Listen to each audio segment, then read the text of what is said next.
The John Sterling Show. Entertaining and informative. On the Red Apple Podcast Network. Well, I wish you a very good afternoon, everyone. Once again, it's great to be here. Our little Saturday show from 4 to 5. We have two terrific guests coming up. Behind the glass, Eric Williams, Jonas Jackson, and our executive producer, Rich Rattobali. And we're a nice little team. We do everything very well. Everybody likes each other. It's really great to be here at 77 WABC. In listening to David Patterson and Curtis Sliwa, Curtis said, forget about everything. The race for mayor begins September 1st. And it reminded me of something.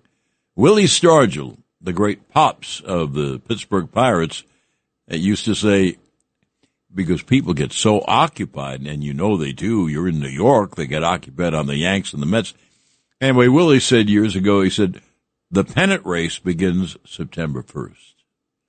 And that's when you can hone in on how far you're out or how far you're up, I guess. So anyway, that was today. The Mets over at Citi Field are honoring David Wright. And David Wright, who was a terrific player, a terrific third baseman, but more importantly, was supposed to be as good a guy as you could find and a true great captain of the Mets. And they've had a wonderful ceremony that was emceed by my buddy Howie Rose. And the rain held off, and they had a very good day. And now the Mets, in X number of minutes, will play the Cincinnati Reds. Yankees are in Atlanta tonight. Unfortunately for the Yankees, they had to, because of injuries, they had to use an opener last night, and baby, it did not work. They gave up runs right away and got beaten. And so the Yankees have to get it together. They got to get their pitching together. One thing about pitching, and I recognize, I know it's different nowadays, completely different. And I recognize, the game is played differently. Well, one thing drives me nuts. I'm a batting average guy. I love the batting averages of Joe D. and Ted Williams and Stan Musial and people like that. Would you like to know how many hitters are hitting over 300 in the National League? The National League's supposed to be better this year than the American League. I guess I'd kind of agree with that. I think they have some better teams, but it's not working because of pitching. Do you know that in the National League there's only one player who's over 300, and that's the Dodgers catcher, Will Smith? Is that amazing? In the top 10, 9 guys are in the 290s. The American League does have about 6 or 7 guys who are over 300, and of course, our Aaron Judge leads everyone. No one would ever think that Judge, when he began, home run hitter, strike out a lot, no one would ever think that he would become a 355 hitter, which he has been, with an on-base percentage of, I think, 470. You ought to see how many hitters have an on-base percentage of 310, 315, 320. And here is Judge, is like he's playing a different game. And he is in a way because of his great talent. I guess that would be true, that he's playing a different game. Now, the trade deadline is coming up July 31st. And what I think, many buyers and very few sellers. And the reason is, one, the deadline is July 31st instead of August 31st. That's been changed. And you have only 2 or 3 really bad teams. The White Sox, the Colorado Rockies, maybe the Pirates. But the point is that so many teams think if they can go on a winning streak, they have 2 months. This is just July 20th. So they have basically 2.5 months. A lot of games. That's why Willie Stargell said the pennant race begins September 1st. So all these teams who think they have a chance at a wild card, they would be dumb to deal off their stars. And on behalf of the Yankees, which obviously I have to be on behalf of the Yankees, having done their games for 36 years, I do not want the Yankees to give up important players in the minor leagues, players who could become stars, to get some pitcher who may not be great or some third baseman who may not be great. Jack O'Connell was on the show last week, and he said he would play Peraza at third base. Don't care about his bat, and just hope that he plays defense perfectly. He is a good defensive player. And you know what? I've been thinking about that this week. I think I would do the same thing. Rather than give up someone who I think could be a star and could really make my team, I think I'd put Peraza at third and just tell him, make every play. See, one thing, getting Stanton back has increased the Yankees' bench. And if you look at their bench every game, they'll have 2 hitters on it. Because Bone sometimes plays Bellinger or Goldschmidt or Grisham or, well, you get the idea, Dominguez. And so 2 of them sit because there aren't enough spots. And so they always have 2 guys on the bench to hit later in the game. And if they do that, they can keep Peraza at third base. Last night in baseball, the Milwaukee Brewers shut out the Los Angeles Dodgers 2-0. The Milwaukee is only 1 game behind the Chicago Cubs in the battle in the Central Division, and if you look at their teams, whoa, what a difference. The Cubbies have hitter after hitter all through their lineup. Milwaukee, they do more with less than any team in baseball. And as I said, they beat L.A. last night. L.A. now has a record. They're supposed to be the greatest team, blah, blah, blah. Last year they obviously won the championship. L.A. is 58-40. Milwaukee, they're 57-40. That's right. Just a half game difference. Chicago's 58-39. That's the best record in the National League. And it just tells you how unbelievable Milwaukee is. You look at their team and you say, not a lot there, not a lot of power, not a lot of great hitters. But give credit to Pat Murphy, their manager. They do more with less than any team in the big leagues. As far as the Yankees are concerned, they have to get some pitching back. Right now Max Fried is out. Schmidt is out for the year. And they don't have the top flight starters. I'll tell you something I thought about next year. There's another reason why I wouldn't make a deal unless it really favored me, which is very tough to do. But I figured next year, I'll tell you why I'm ridiculous in a moment. Next year, the Yankees could have Garrett Cole, Max Fried, Carlos Rodon,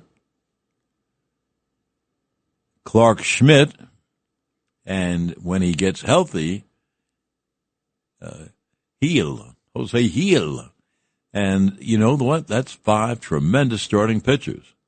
Then I laughed at myself thinking, yeah, you can name the 5, but what chances would you have without someone getting hurt?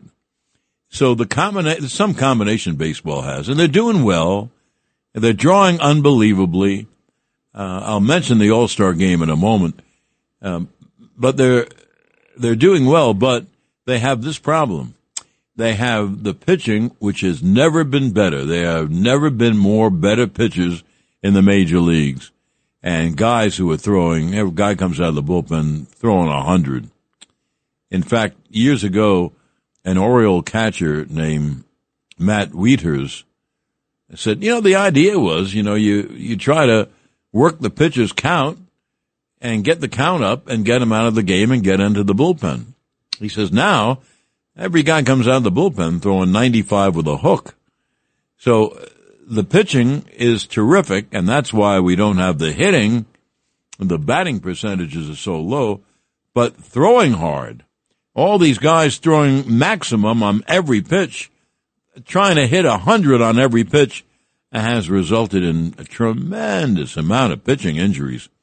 I kid about the Yankee pitching injuries, but that's every team in baseball. Every team in baseball has pitchers that are down. About the All-Star game, I thought it was terrific. If you wonder about all the knocks, people knock. I mean, it's the way it goes in life. I don't care what you've done and what you've accomplished, you're going to get knocked. I thought the All-Star game was terrific, and at the end, when they had a tie game, they went to like a home run hitting contest.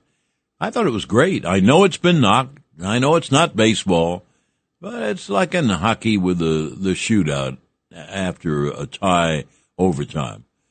And I thought it was exciting. I think the fans like it, and after all, that's who they're trying to please, the fans. So if you're listening, any of the top people from the baseball office, led by Rob Manfred, I liked it.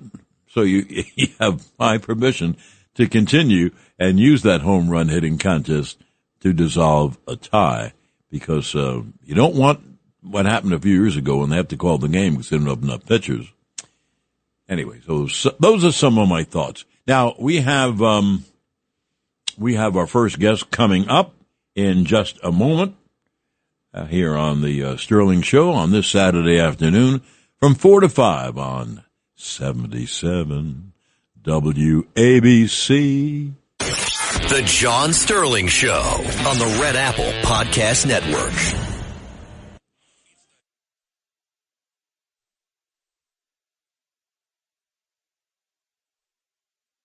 The John Sterling Show. Entertaining and informative. On the Red Apple Podcast Network. Now we're back, and we're back with a really good baseball buddy of mine. And this fella has only one problem in coming on the show. It's his granddaughter's first birthday. So I was wondering if you could hear all the kids screaming in the background in the yard. Oh, it sounds great. Are you kidding? That's what I want. How are you, John? Here is Lee Mazzilli, one of my buddies for years in baseball. I'm fine. How are you doing, Lee? I'm doing great. It's so good to talk to you, and it's so good to hear that great voice of yours that I miss hearing. Well, and I miss it too. I miss it too, but I don't miss going someplace every single day. So this is perfect for me. This is a once a week show, and that's about my speed once. Now, Maz, here's why I wanted you on the show this week. Now, you can come on anytime. Right. I wanted because I remembered the All-Star game that you starred in, and I think it was Seattle in '79. Am I right? That's correct. Yep. Whoa! Because I have nothing written down. That's inside my two heads. That's inside your baseball encyclopedia mind that you have. So talk about that. I'll talk that first of all. Let me say this. That was in the era of that movie, which I'm losing the movie with John Travolta. Oh, Saturday Night Fever. So Vin Scully, the greatest, introduces Lee Mazzilli, and here's what he said. And here is Mr. Saturday Night Fever himself, Lee Mazzilli. Really? He was on radio at that time. Yeah, that I remember. I remember hearing it. You never heard that, huh? No, I never heard any radio recording of that game. Because hey, listen, back in '79, you didn't have the social media and videotape and all that like that. You had one camera that took a shot, and no, I never heard that. That's kind of cool. Yeah, isn't that cool? That's exactly what he said. Now, tell me what you did in the game. Well, I got lucky and hit a home run off Jim Kern. I pinch hit, I forget what inning, 6th or 7th inning of that game, and I hit a home run off Jim Kern. And then I got back up in the 9th inning with the bases loaded, and I was facing one of my best buddies now, to this day, and Ron Guidry. Oh. And here he is, Gator and Gator was, great in 1978. He had a 25-3 record, best pitcher in baseball. And it was New York against New York, and I knew who Gator was, obviously facing him. And I got lucky, and he walked me with the bases loaded. And being such good friends, I'd always say to him, "You didn't want to pitch to me. You just didn't want to pitch to me." He'd laugh, and then he'd strike me out in the old timers game on purpose when we faced each other. You know what I heard? David Cohn told me this, that in all-star games like that, the batters don't really have any pressure. They want to get a base hit. They want to have a good at-bat. He said the pitchers, though, take it very seriously. They don't really want to give up hits. Yeah. You know what? Obviously, I'm not participating in any all-star games now, so I think the atmosphere is a lot more friendlier. And you could see the interaction more. Back in 79, John, when I walked into that clubhouse, you're talking about Nolan Ryan, Carl Yastrzemski, Johnny Bench, Pete Rose, you had Nolan Ryan. It was a little different. Like you walked in there with your eyes wide open, your mouth dropping. I was 24. I just got out of high school a few years ago.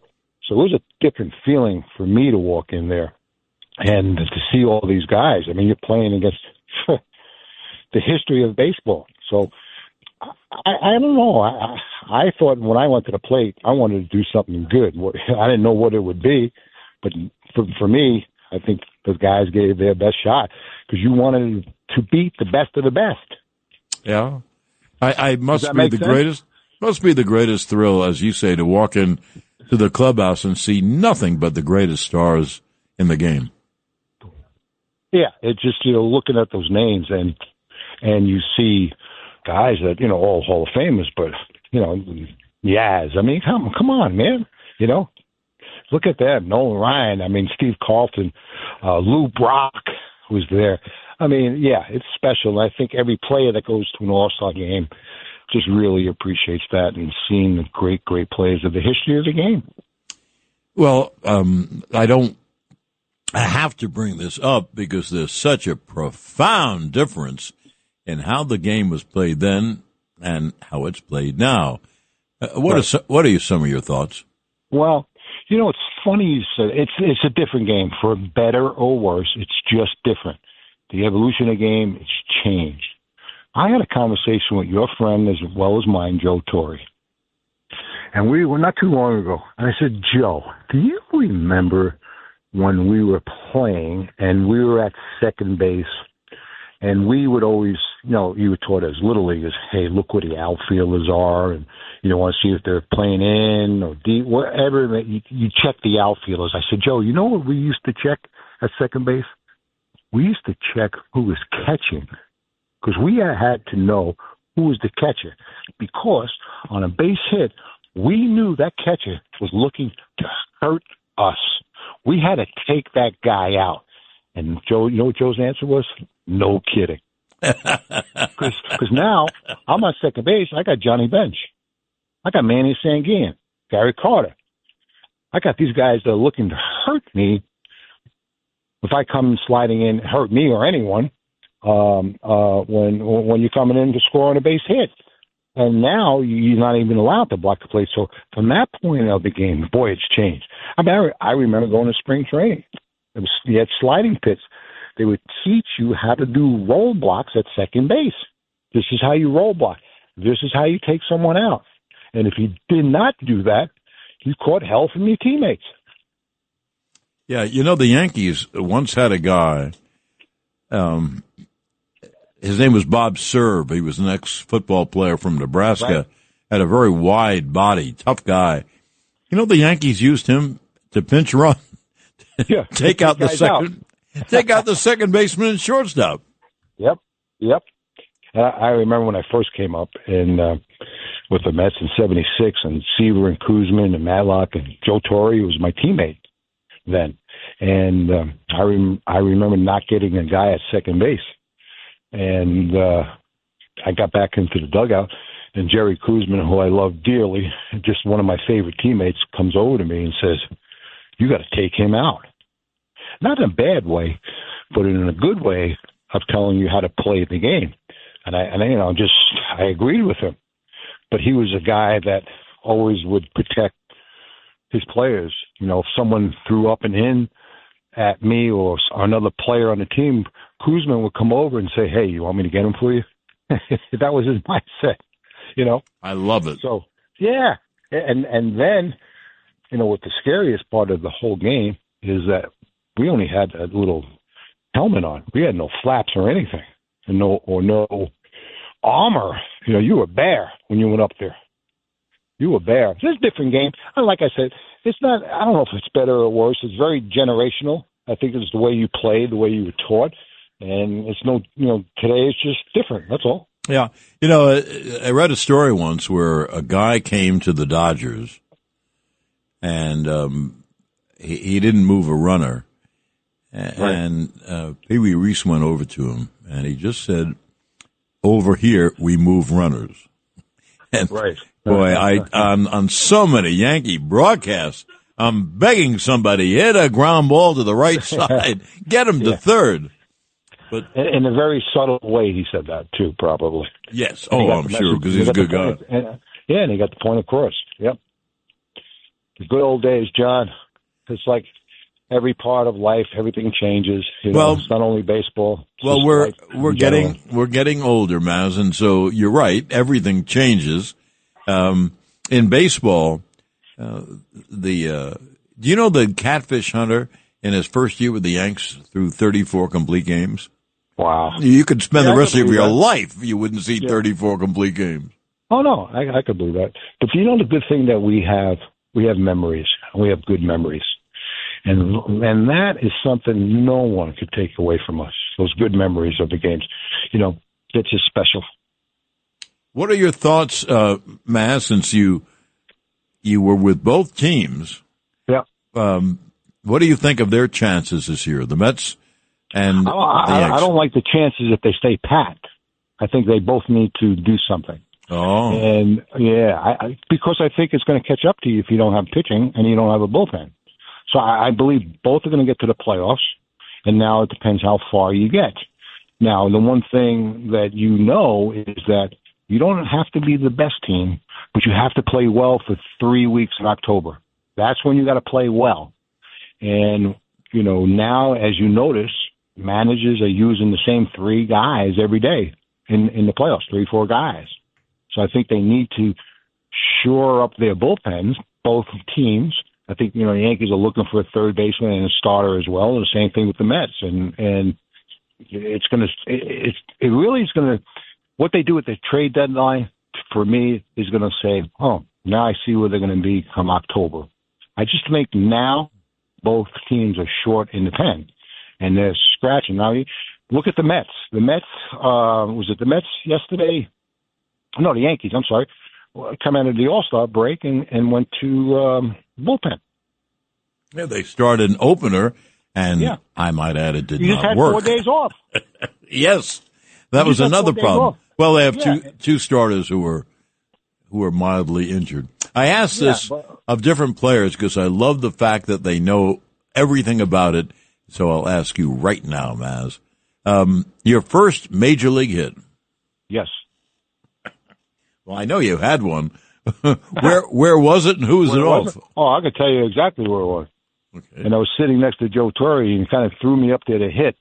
We were in Chicago. It was off Darryl Knowles, left-handed pitcher. Yes, and I hit a pinch hit 3-run home run for my first major league hit in Chicago. My goodness! So let me tell you a quick story if I can. Please, we have time. I got called up, and they said, you know, you're not going to play. You're going to we want you to get the feel of the major league ballparks and learn all this. And I want you, and Joe took me right away and said, you stay with me. And I sat down with him right on the dugout in Old Wrigley Field, and he was saying, this guy plays here, this guy throws. He was explaining to me big league life. So about the seventh inning or so, Joe Frazier was the manager at the time, and he said, hey, there's only two people in the entire world called me Mo. He called me Mo, and God rest his soul, Yogi called me Mo. I don't know how they got Mo out of Maz, but they got Mo. Right? Okay. So he said, Mo. And I didn't answer him. And I said, Mo. He answered, and Joe finally nudges me. He goes, hey, he wants you to go up there and hit. I went, oh, Christ, you told me I wasn't playing. So Joe said, go up there, get up there and get pitch. So anyway, I get up to home plate, and I forget the pitcher who I faced. I'll remember it. And anyway, my leg would not stop shaking in the batter's box. Just would not stop shaking. And I finally took a pitch, whatever, and finally grounded out. And I get back to the dugout. And I just come back and sit next to Joe. I said, Joe, is it going to be like this every at-bat? Because my leg was shaking. I couldn't even stand still in the batter's box. And then Joe says to me, don't worry, it gets better. And I said, Lord, I hope so. Right? Very next day, same scenario, John. Same one pops up. We're sitting at the edge of the dugout. He said, Mo. And Seaver was pitching. He said, go up and pinch hit. I think I pinched hit for, I don't know, Beauclair or someone. And Seaver was pitching in the game. It was a big game, right? I said, Christ. I said, oh, man. So I say to so Joe says, get up there. So I say to myself, I said, listen, I know what happened yesterday. I know that I am not waiting for one. First pitch I see, I'm swinging because I didn't want my legs shaking in the dugout. That's how nervous I was. So I get in the batter's box, and I'm swinging at the first pitch. Darryl throws me a big old curveball, the very first pitch. And I just swung at that first pitch, hit a 3-run home run. I come back to the bench. Joe looks at me and says, I told you it gets better. True story. Well, that's great. Story. That's a great story. Yeah, true story. So okay, well, give your granddaughter a kiss for me. Wish her happy birthday. I will. Thank you, John, so much. And it's so good to hear your voice, my friend. So good. Well, and keep continued for another 13 more years, my friend. Yeah, wouldn't that be something? It'll be awesome. And I'll be on every year with you. Okay, you have to be on the air then. I will. All right, Matt, say hello to everybody. And thank you, John. Thank you so much, my friend. Good luck. Thank you, and come back. Well, I never read that, did I? I'm going to read it right now. Oh, please. I'm not going to get in trouble. Well, we just went to the 77 WABC ActionCarting.com phone line, New York City's premier waste and recycling provider. And we're going to break and sell some items, and then we'll come back with our second guest, big-time writer, coming up here on The Sterling Show on 77 WABC. The John Sterling Show on the Red Apple Podcast Network.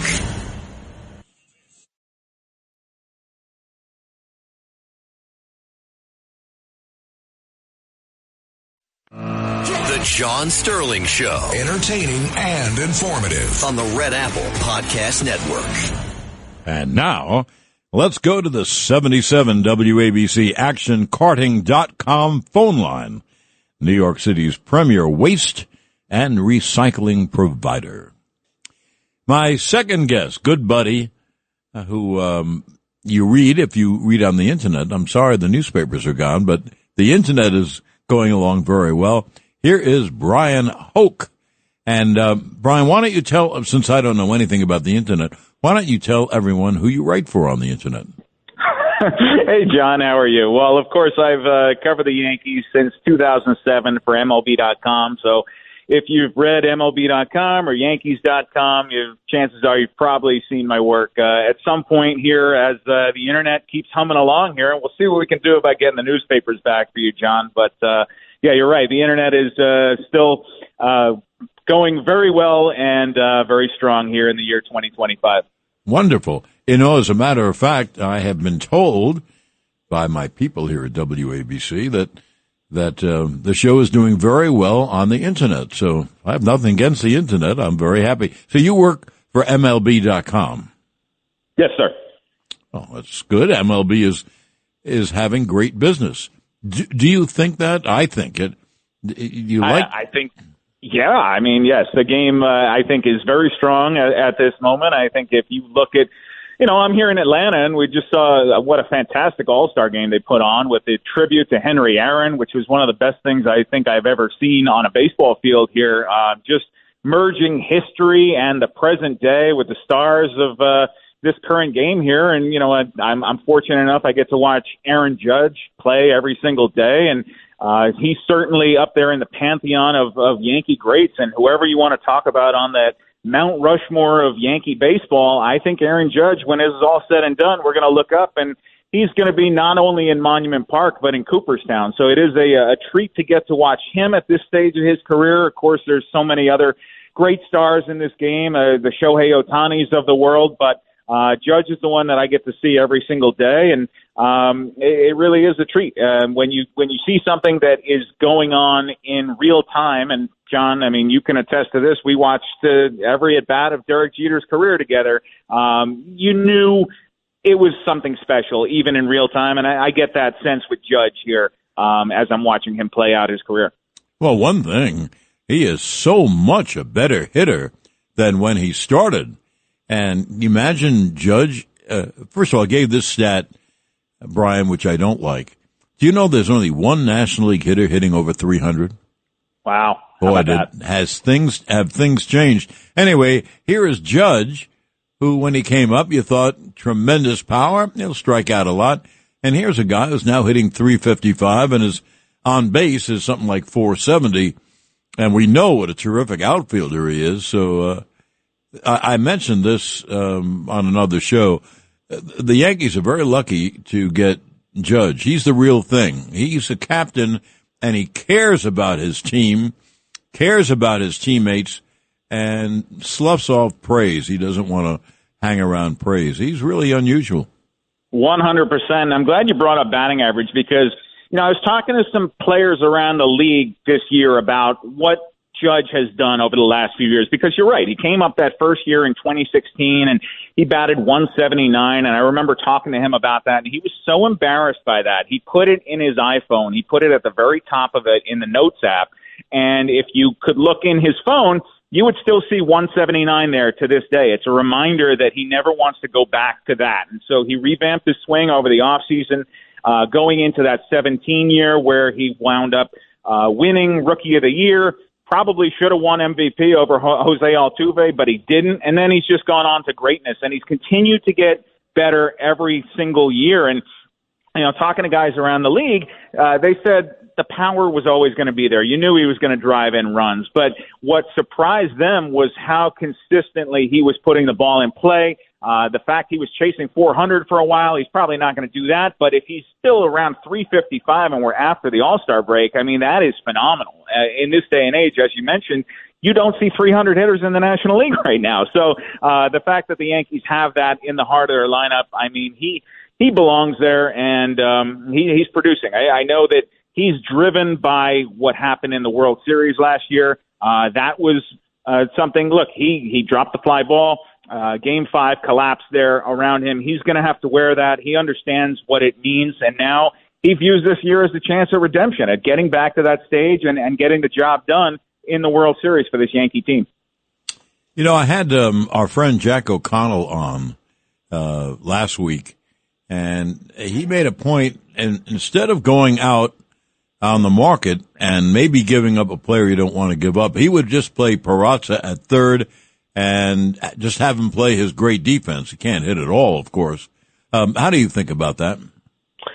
I think that until you can find an upgrade at third base, sure. I mean, yes, give me the guy who can field the position. And, can the Yankees win with a third baseman who's not hitting for much average or power? Yeah, I think they can. But you've also got a shortstop right now in Anthony Volpe who's not hitting all that great, and he's taken a step back in the field, too. So how many positions are you going to take a lesser than league average offense at? And so I think third base is a place where they really could upgrade the offense here. You look around the outfield, I don't see them making any changes.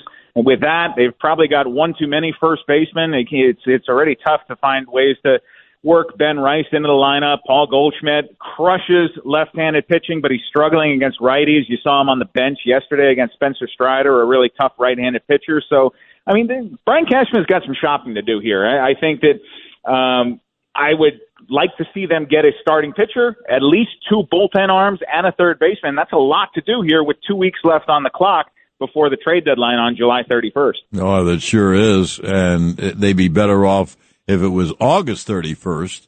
And the fact that there are so many teams who have a chance to get to the wild card, now I think it's going to be very tough to make big deals. But the Yankees, let's begin at the beginning. They have to improve their bullpen. Their bullpen just isn't good enough, and we're living in an era where your starting pitcher doesn't go more than 6 innings. No, yeah, I mean, you just don't see that anymore. And so the workhorses of yesteryear are gone. And, one of the few guys who does fit that mold is Garrett Cole, and you haven't gotten a single inning out of him this year. And so that, I think, put them behind the 8 ball. Very early on, Max Fried stepped up and was the ace for a while, and should continue to be that if he comes back from this blister issue. And that's been something that he has dealt with during the course of his career. But look at last night. I mean, the Yankees were forced into throwing a bullpen game, first shot right out of the All-Star break, which is just silly to do that. I mean, their bullpen was on fumes going to the break. They finally got the rest that they needed, and then they had to empty it out and cover 8 innings last night. So, they just don't have the arms there. Losing Fernando Cruz has been a big blow for this team. I think there's a ripple effect in that. Devin Williams has actually pitched pretty well in the closer's role after a bumpy start. Luke Weaver has taken a step back. I suspect that he came back a little too quickly from a hamstring injury and rushed it back, and he hasn't been able to find that same touch that he had when he got hurt out in Los Angeles. And Jonathan Loaisiga, who I think a lot of people were looking at because he's got pure stuff, he hasn't looked right either coming off surgery. So they definitely need at least 1 or 2 arms in that bullpen to bolster that, because I just don't think they have the guys that make you feel confident when there's 9 or 12 outs to get, that they're actually going to be able to hold a lead. Well, I don't think there's any question about it. About Loaisiga, I'm one of those. Well, just wait till Loaisiga gets back, because he has great stuff. And boy, has he been hit. Ooh. So, we'll leave that part where they have to get bullpen help. That's the first thing they've got to do is get bullpen help. Brian, we're going to drop out for a moment to sell something. We're that kind. But when we'll get right back and we'll have Bryan Hoch for another 15 minutes here at 77 WABC. The John Sterling Show on the Red Apple Podcast Network.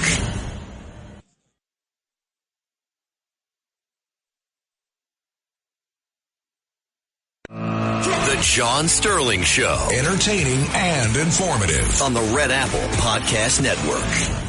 And with me from MLB.com is Bryan Hoch. And I'll tell you one thing I like, Brian. You mentioned that Boone has to put this guy in, take this guy out, lefty, righty, etc. One thing about keeping Peraza at third, I'm not sold on that. I mean, just if you do. They always have 2 guys on the bench now, which is good. Ever since Stanton came back. So you'll always have 2 hitters on the bench, and that could help you keep someone. Now, you're right about Volpe. Anthony is hitting like 210. You can't carry that. You can't have too many guys hitting 210.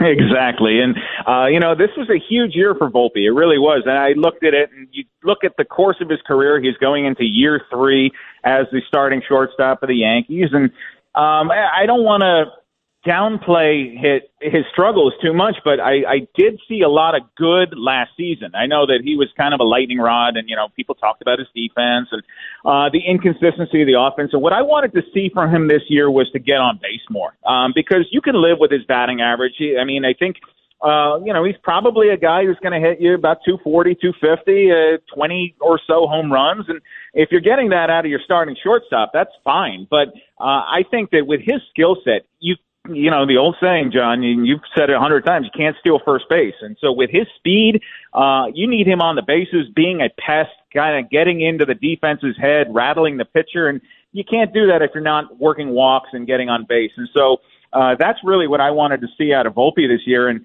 to this point, he just hasn't been able to do it. And I'm not sure exactly where the disconnect is and why the consistency hasn't been there. And I suspect that some of his defensive problems may be stemming from that. I think that it's only human to be frustrated here, and he certainly knew how important this season was, and he's still got time to turn it around. And, if he has a really strong second half and takes the Yankees into the postseason and plays well, nobody's going to remember what he did in April and May. But as we stand here right now in the middle of July, it's not looking like a great year for Volpe, and I think he's starting to feel the heat, and I think Aaron Boone is aware of that, and I think Brian Cashman's aware of it too.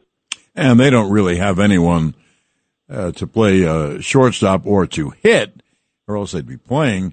I think, Brian, that Volpe ought to think about swinging inside out more and using right, center, and right. He swings as hard as he can all the time, and obviously that's not working. And yeah, absolutely. So that's what I would, like I'm going to be the hitting coach of the Yankees. I think if he did that, waited a little bit and went inside out and used up right center. Also in Yankee Stadium, if you hit the ball hard toward right field, you got a chance. So that's another thing I would ask him. Are you happy with the progress of their young players like Rice and Dominguez? I think that the results right now are mixed.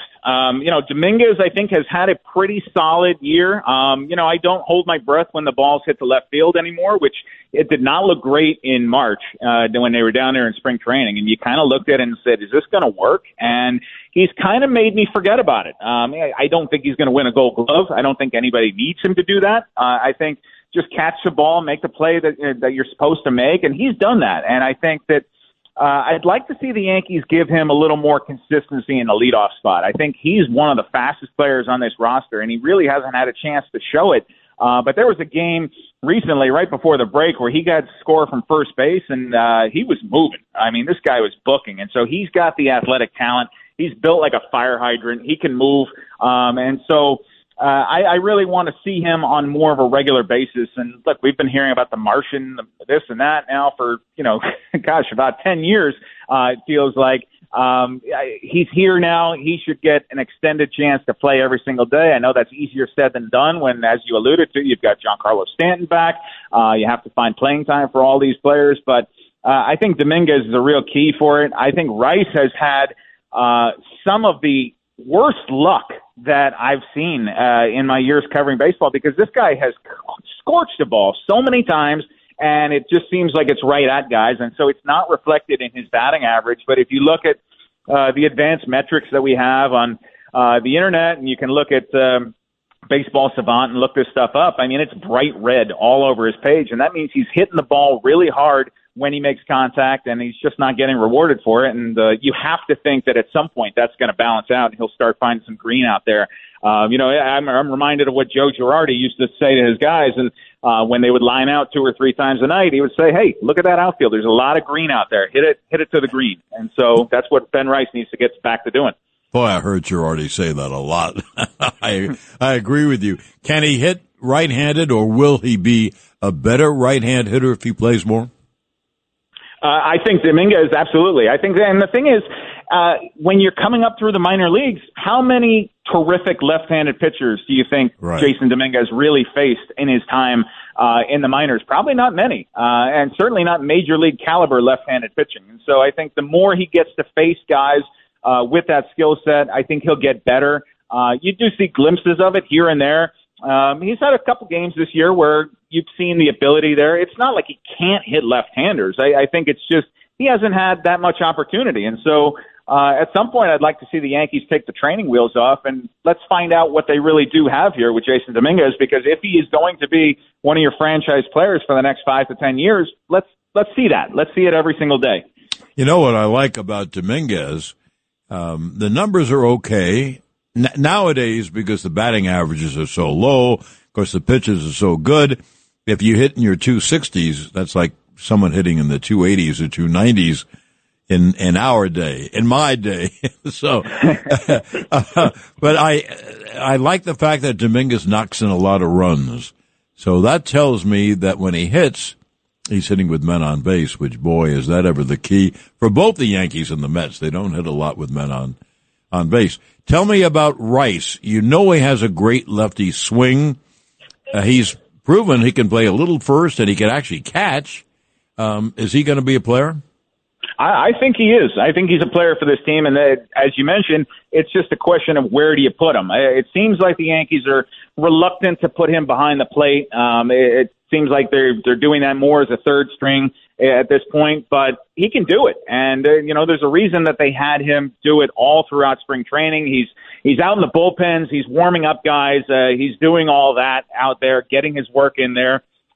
So I'm not sure. I think you've got Paul Goldschmidt, you've got Cody Bellinger, who can play a very good first base. That play that he made in left field, by the way, in that Subway Series, robbing Juan Soto, that was one of the best plays of the year, and I think it kind of turned things around in certainly for that weekend as the Yankees were having a slide there. So, Bellinger can play wherever you're going to put him. And Rice, I think you play him when you need that bat in the lineup. And him, with Stanton coming back, that has definitely impacted his playing time. But we know that Giancarlo Stanton is not going to play 7 days a week. It's just not part of his game at this point. So if you've got Stanton in a lineup 2, 3, 4 times a week, that creates opportunities for a guy like Ben Rice. And then you have Stanton waiting on the bench, as you mentioned earlier. He came off the bench last night. I know they lost the game here in Atlanta, but he delivered a big 2-run hit. And so you've got that bullet to fire when you need it. That's a pretty good shot you can unload there at a key point in the game. And so I think this is not a perfect roster by any means. I certainly have a lot of questions about the way Brian Cashman has assembled it, but I think Ben Rice is part of the solution and not part of the problem. Well, I would agree with that. Give us some thoughts. Give me an overview on the East. It was thought of, it won't be very good, but now it's very competitive. Toronto is finally having the kind of year that we all thought they would have. Tampa Bay. Boston has Alex Cora, has manipulated that lineup unbelievably, and you have the Yankees. It's a pretty good division. What are your thoughts? Yeah, it's a gauntlet. As Aaron Boone would say, you pack a lunch when you go and play against the American League East. And, it's competitive right now because the Yankees choked away a 7-game lead. Let's not downplay that. They looked like they were going to run away with this thing, but Toronto seems to be for real. They've got a 3-game lead as we get ready for tonight's action here. The Red Sox, when you win 10 in a row, you're going to make up some ground. And so they're breathing down the Yankees' neck there. They're 1 game back. And, I don't think Tampa Bay and Baltimore are pushovers either. I know Baltimore's not having a great year, but it seems like every time the Yankees come to town, those guys get up for that. They love to beat up on the Yankees. And so it's always – there's no cakewalk in this division. Any of those teams that they are going to go play, and it's setting up for a big 4-game showdown coming up on Monday when the Yankees are going to go back north of the border. They're going to play against the Blue Jays again, a team that swept them in a 4-game series and really, really just punched them in the mouth those 4 games at Rogers Center. And that's always a tough place for the Yankees to play. So the good news for them is they've got Max Fried coming back, they believe. Cam Schlittler, I spoke to just about 10 or 15 minutes ago. He thinks he's going to make a start in that series, and he might be a difference maker down the stretch for this team. That guy, a guy who can throw 100 miles an hour and consistently is like 98, 99. That plays, and that makes a big difference. And so if he can come in and be in this rotation and give them some quality starts as he gets his feet wet in his big league career, that could be a difference maker down the stretch here for the Yanks. I told Susan that this has happened because the Yankees need a starter. So we'll see what Cam Schlittler will do, but the Yankees did that twice. Whitey Ford came up in 1950 and went, I think, 9-1, and Mel Stoudemire came up in 64, and he went something like that. One year the Yankees won the World Series, and with Stoudemire they lost in the 7th game to the Cards. But I'm just saying that I hope that Schlittler would be that kind of pitcher. Who do you like? The Yankees, you made a good point, Brian, when you said they went into that slump when they had a 7-game lead. But I think that was going to happen because the Yankees do not have that great a team. They have holes in that team. If you put the Yankees to the side, who do you like in that division? I think you look at Toronto right now and you think that that's a team to beat. And that's easy to say because they're 3 games up here. But I just sense a confidence when they go head-to-head that the Blue Jays are not intimidated by the Yankees. They believe they can beat the Yankees anytime, anywhere. And so whether it's at Yankee Stadium or whether it's north of the border like it'll be in that 4-game series starting on Monday, I don't sense that they are quaking in their boots. I mean, they've made a decision clearly that they're not going to let Aaron Judge beat them. They're fine with walking Judge as many times as it takes. They'll pitch to Bellinger or Dominguez and take their chances with guys like that. But, I think that that's a team that looks at Judge. They say, we're not going to let you beat us. And if the other 8 guys in the lineup can, great. But I don't sense that they're scared of the Yankees or intimidated by them. And so I think that that's scary. When you have that confidence, I kind of agree with you. Take you a long way. Yeah. That's one thing the Yankees have to do. They have to start playing better against the East. Brian, I thank you for coming on. You've been great. You're a terrific guest. I knew you would be. And so you're going to have to come on again, okay? John, anytime. Happy to do it. And enjoy the games tonight. I thank you, sir. Bryan Hoch of MLB.com. We're going to get off the air soon, right?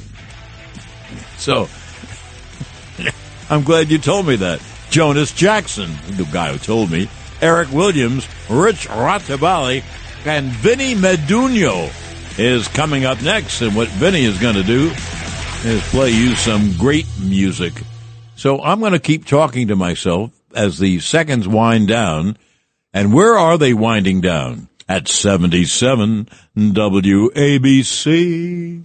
Thanks for listening to The John Sterling Show. You can hear The John Sterling Show Saturdays at 4 on 77 WABC. If you like the podcast, share it with your friends and listen anytime at WABCRadio.com and download the WABC Radio app. Hit that subscribe button on all major podcast platforms. Plus, follow WABC on social on Instagram, TikTok, Facebook, and X. See you next time for a new episode so you never have to wonder. What the heck is going on here?